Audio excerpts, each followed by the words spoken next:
ये उनका चौथा बजट है और अभी तक जितने भी बजट वित्त मंत्री के तौर पे उन्होंने प्रस्तुत किए तो एक बहुत बड़ा परिवर्तन हुआ। वो परिवर्तन क्या है कि जब पहला बजट उन्होंने प्रस्तुत किया तो सभी विधायकों को आमंत्रित किया और उनके सुझाव दिए। कुछ लोगों ने इस प्रकार की बातें भी कही कि केवल ये तो आईवास है, लेकिन उन्होंने जब बजट भाषण पढ़ा तो उसमें उन्हें विधायकों के नाम लेके बताया कि ये सुझाव आपका था। इसी के साथ चाहे इंडस्ट्रियलिस्ट थे, चाहे व्यापारी थे, उनके साथ ही बातचीत की, चाहे किसानों के प्रतिनिधि थे, उनके साथ ही बातचीत की, अन्य सभी वर्गों के साथ उन्होंने बातचीत की। और अब की बार भी जब सेशन चल रहा था, आपके ध्यान होगा, सेशन में भी माननीय मुख्यमंत्री ने बात कही थी कि बजट प्रस्तुत करने के बाद ये संभव नहीं होता कि उसमें परिवर्तन कर दें, इतना बड़ा परिवर्तन कर दें, क्योंकि आप सभी विधायकों के कुछ सुझाव होंगे। तो मेरा आपसे निवेदन है कि आप पहले सुझाव दें, और उन्होंने वो भी सारे किए। और अभी आपने देखा होगा एक बहुत बड़ा परिवर्तन अब की बार ये भी है कि बजट प्रस्तुत करने के बाद इतनी लंबी छुट्टी दी गई। आज तक कभी ऐसा नहीं होता कि बजट प्रस्तुत करने के बाद आमतौर पे क्या होता था, अगले दिन ही बहस शुरू हो जाती थी, लेकिन अब की बार इतना बड़ा गैप दिया गया। और उसके बाद क्या किया, कमेटियाँ बनाई गई और वो कमेटियाँ उसका अध्ययन करेंगी, अलग अलग उस पर हर कमेटी अध्ययन कर रही है। और उनको ये छूट दी गई कि वो अगर अपना सुझाव देंगी तो हम देखेंगे कि सुझाव उसमें वो है तो जिस डिपार्टमेंट को दिया है उसी का ही पैसा रहेगा, लेकिन अगर वो बदलना चाहते हैं कि इस मद की बजाय ये मद जरूरी था तो उसमें परिवर्तन हो। तो इस प्रकार की उदारता जिस प्रकार से दिखाई गई, उदारता तो खैर नहीं कह सकता मैं इसको, तो मैं ये कहूँगा कि विकास के लिए प्रयास। मतलब विकास का मतलब ये नहीं है केवल जो सत्ता पक्ष के लोग हैं वही, उनमें विपक्ष का भी सहयोग और चुने प्रतिनिधियों के अलावा भी जो समाज के लोग हैं, जो उसके विशेषज्ञ हैं, उनका भी सहयोग है। तो मेरा मानना है कि ये जो बजट है ये विकासशील बजट है। और जो टारगेट माननीय प्रधानमंत्री जी ने दिया 2047 तक देश को विकसित राष्ट्र बनाना, तो जिस प्रकार से केंद्र का बजट आया उसी प्रकार से ये बजट भी है। ये बजट निश्चित तौर से जो ग्रामीण विकास है उसको गति देगा, जो कृषि है उसको गति देगा, और जो गरीबी है उसको दूर करने के लिए, और जो रोजगार है उसको आगे बढ़ाने के लिए ये बजट जो है हमारा निश्चित तौर से काम करेगा। और जो हमारा टारगेट रखा गया विकास दर वो 7.1 रखी गई है, और मेरा मानना है कि 7.1 बहुत अच्छी विकास दर है, चाइना की 4 से भी कम है। तो ऐसे में हम निश्चित तौर से जो देश की विकास दर है उससे ज़्यादा हम निश्चित तौर से करके देंगे। और उसी के साथ जैसे जो गरीब आदमी है उसके लिए एक योजना रखी गई, हालांकि योजना हम पहले शुरू कर रखी, लेकिन अब की बार 2 लाख लोगों के लिए इस प्रकार का एक प्रदान किया कि जिन लोगों की आमदन 1 लाख से कम है, ऐसे 2 लाख लोगों को हम की मदद करेंगे, उनको लोन देंगे, वो अपना कोई काम शुरू करें और वो 1,80,000 से बाहर निकले। 1,80,000 से उनकी आमदन ज़्यादा बढ़नी चाहिए। ऐसे ही गरीब आदमी के लिए जो हमारे सफाई कर्मचारी थे उनको इंश्योरेंस देने का जिस प्रकार से किया, ऐसे ही जो एजुसेट चौकीदार हैं, मुझे नहीं पता आपको कितने लोगों को बता के हमारी सरकार से पहले एजुसेट चौकीदार की तनख्वाह 1,000 रुपये थी, सिर्फ 1,000 रुपये। अब हमने साथ की और अब हमने कहा कि हम इसको कौशल विकास के अंतर्गत लेके जाएंगे, उसमें 14,000 रुपये मिलेंगे। इसी प्रकार से मकान बनाने के लिए हमने गरीब आदमी के 1 लाख का टारगेट रखा कि 1 लाख लोगों को मकान बना के देंगे। जो हमने चिरायु योजना चलाई, जो अपना आयुष्मान है, तो हमारे हरियाणा में चिरायु की चलाई, तो उसमें हम 1,80,000 से जो कम थे तो उसको हम मदद देते थे कि उसका लाभ दे रहे थे। लेकिन अब हमने 3 लाख तक की जिसकी आमदन है उसको भी कहा कि वो 1,500 रुपये दे के अपना इंश्योरेंस करा सकता है, उसको भी वही सारे के सारे लाभ मिलेंगे। इसी प्रकार से पेंशन जो थी, जो 2,500 रुपये थी, उसको बढ़ा के हमने 2,750 किया। निश्चित तौर से बुजुर्गों को उसका लाभ मिलेगा।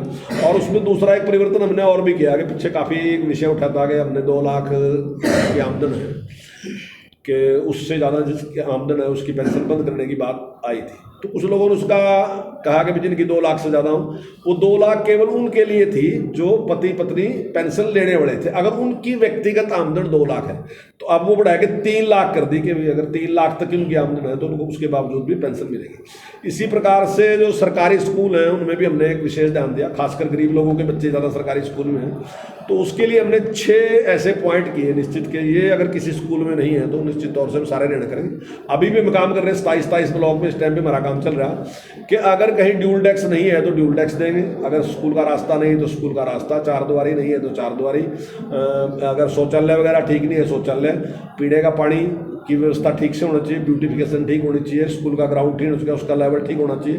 तो उसके लिए हमने सारे के सारे के लिए एक योजना बना के दी। कौशल विकास जो अभी नेशनल एजुकेशन पॉलिसी आई, उसमें विशेष ध्यान उसमें दिया गया है, तो उसका भी हमने 6ठी से 8वीं तक के लिए विशेष ध्यान दिया और हमने उसको शुरू भी कर दिया। और उसमें 40 स्कूल हमारे ऐसे भी हैं जिसमें हमने सीधा सीधा जो इंडस्ट्री है उसके साथ संपर्क किया और उससे क्या क्या आपको किस तरीके के क्वालिफाइड लोग चाहिए, आपको किस प्रकार की जरूरत है, तो उस पर मैंने दिया और उस हमने शुरुआत भी उसकी कर दी। तो ऐसे ही हमने कॉलेज के जो स्टूडेंट उनकी कोचिंग के लिए भी हमने जिन लोगों की आमदनी 3 लाख से कम है, तो ऐसे 1000 छात्रों को कोचिंग जो है निःशुल्क कोचिंग देंगे, उसमें किसी को खोज देना। ऐसे ही जो हमने एक दीनदयाल उपाध्याय अंत्योदय परिवार सुरक्षा योजना की हमने शुरुआत की है। अगर ऐसा व्यक्ति जो गरीब व्यक्ति है, कोई किसी कारण से छोटा बच्चा है उसकी अगर डेथ होती है या वो अपंग हो जाता है, तो ऐसे 6 साल के बच्चे के लिए हम 1 लाख रुपए और 6 से 18 के लिए 2 लाख रुपए, 18 से 25 के लिए 3 लाख रुपए, 25 से 40 के लिए 5 लाख रुपए और 40 से 60 के लिए 2 लाख रुपए देने की हमने इसमें व्यवस्था की है। ऐसे ही रोजगार के मामले में लगा लो या नौकरियों के बारे में बार बार बात उठती है, तो सी और डी ग्रुप की हम 65,000 भर्तियों का हमने इसमें प्रावधान रखा कि हम इसमें करेंगे। स्कूलों में भी इसी प्रकार से, जहां हमने पहले भी जो संस्कृति मॉडल स्कूल खोले, हमारा टारगेट पिछली बार भी हमने दिया था कि 500 स्कूल हम और करेंगे, तो ऐसी एक योजना और है PM श्री योजना। उसमें हर ब्लॉक में 2 स्कूल, यानी कि पूरे प्रदेश में 286 स्कूल खोल रहे। एक जो नई शिक्षा नीति, वैसे नई शिक्षा नीति तो नहीं है, तो नेशनल एजुकेशन पॉलिसी, लेकिन उसको कई बार उसका सौदी उपयोग कर लें, तो उसमें 4000 प्ले स्कूल हमने पहले 4000 प्ले स्कूल का हमने टारगेट रखा कि अब की बार हम और खोलने का काम करेंगे। ऐसे ही 2023, ये तो मैंने बोल दिया, 2022-23 की हमारी जो GDP है उसकी विकास दर जो है हमने 7.1 का टारगेट रखा। तो ऐसे ही हमने घरेलू उत्पादन में हिस्सेदारी 2014 में जहां हमारी जो पूरे देश की है उसमें हम 3.52 थे, इसमें अब की बार हमारा अनुमान है कि हम 3.86 तक जाएंगे। तो हम धीरे धीरे उसके और बढ़ते जा रहे हैं। इसी प्रकार से आमदन की बात है, 2014 में जहां प्रति व्यक्ति जो आमदन थी वो 1,87,382 थी, इस बजट के बाद हमारा अनुमान है कि 2,96,685 प्रति व्यक्ति आमदन में हम पहुंचेंगे। जो राजकोषीय घाटा है जिसके बारे में कई बार बात करते हैं, तो वो जो हमारा है 2022-23 में जो हमारा है वो 3.29 है, जबकि 3.5 तक हो सकता है, यानी कि अब उससे कम है। हम आगे तक भी लोन ले सकते हैं, लेकिन हमने उसका लिया नहीं है। और जैसे लोन का जो हमारा बजट है हम उसका 33% तक कर्ज ले सकते हैं, लेकिन हमने 25 पॉइंट कुछ है, 25.1 है, इस प्रकार से हमने कर्ज भी उसमें 25.45 है जो हमने लिया। हमने पूरा कर्ज नहीं लिया जितने की हमारे पास ऑप्शन भी थी। अब इस बात में कई बार हमारे सामने ये रखा जाता है कि हमने कर्ज ले लिया, कई कांग्रेसी आपको कहते हैं कर्ज ले लिया और घी पी लिया, ये इस प्रकार की है।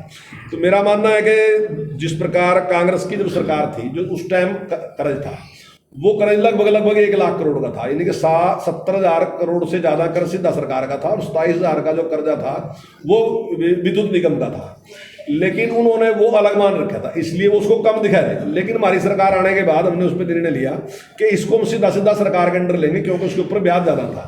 तो अगर उसको लगाएं तो 1 लाख करोड़ का था, और आज जो हमारे पास कर्ज है वो 2,43 करोड़ है। तो लेकिन हमारा बजट 3 गुना से भी ज़्यादा है और कर्ज 3 गुना से कम है। तो ऐसे हमने कर्ज बढ़ाने का काम नहीं किया। ऐसे हमने सुधार के लिए भी बहुत से काम किए, जैसे अब प्राकृतिक खेती है, क्योंकि ज़मीन जो है वो धीरे धीरे उसकी उत्पादक क्षमता कम होती जा रही, तो हमने एक टारगेट किया कि 20,000 एकड़ ज़मीन जो है वो अपना प्राकृतिक खेती शुरू करेंगे। धान की बिजाई के लिए भी हमने रखा कि 2 लाख एकड़ में हम सीधी बिजाई कराएंगे, जिससे पानी की बचत होगी। इसी प्रकार हमने सूक्ष्म के लिए सिंचाई योजना में भी 2 लाख एकड़ का टारगेट रखा। पराली जो थी हम जिसपे 1 टन पे हम 1,000 रुपये देते थे, अब की बार उसके लिए हमने 1,500 रुपये प्रति टन देने का हमने निर्णय लिया। और भी इसी प्रकार से जल भराव है, हमारे यहाँ ये समस्या कम है, लेकिन अगर आप तक जद्दर की साइड में जाओगे वहाँ किसान बहुत बुरी तरह उससे हाथ है। तो हमने टारगेट रखा कि 50,000 एकड़ ज़मीन अब की बार हम ठीक करके उसको ऐसे ही बनाएंगे जिससे किसान की उसमें आमदन बढ़ सके। इसी तरीके से 2 लाख बेरोजगार युवक हैं, उनको कौशल प्रशिक्षण देने के लिए हमने 250 करोड़ रुपए का इंतजाम रखा। इसी प्रकार से जो आप देखते हैं कि कुछ बेसहारा पशु बाहर घूमते रहे, कुछ कंप्लेंट भी उसकी काफ़ी है कि भाई वो नुकसान करते हैं, तो उसके लिए भी हमने पिछले के मुकाबले में 10 गुना बजट ज़्यादा दिया। जहाँ पहले हम 40 करोड़ रुपए दे रहे थे, अब की बार हमने 400 करोड़ रुपए की उसमें व्यवस्था की है। तो इस प्रकार से हमने काफ़ी ग्रामीण विकास के लिए हमने 70% बजट बढ़ा के दिया। लगभग आप मान सकोगे दुगने से कुछ ही कम रह गया, इतना बजट बढ़ा के दिया, जिसमें हम गांव में पार्क वगैरह, स्ट्रीट लाइट वगैरह और दूसरे ई पुस्तकालय और दूसरे ऐसे इस प्रकार से काम करने वाले हैं। शहरों में भी हमने दिव्य नगर योजना दी, जिसमें शहर को सुंदर करने के लिए 500 करोड़ रुपए का बजट सरकार ने रखा है। ऐसे ही खिलाड़ियों के लिए भी हमने इस प्रकार की व्यवस्था की है। 2 जगह पर हम उसके सेंटर हमने बनाए हैं, जहाँ 200 लोगों के रहने का व्यवस्था होगी।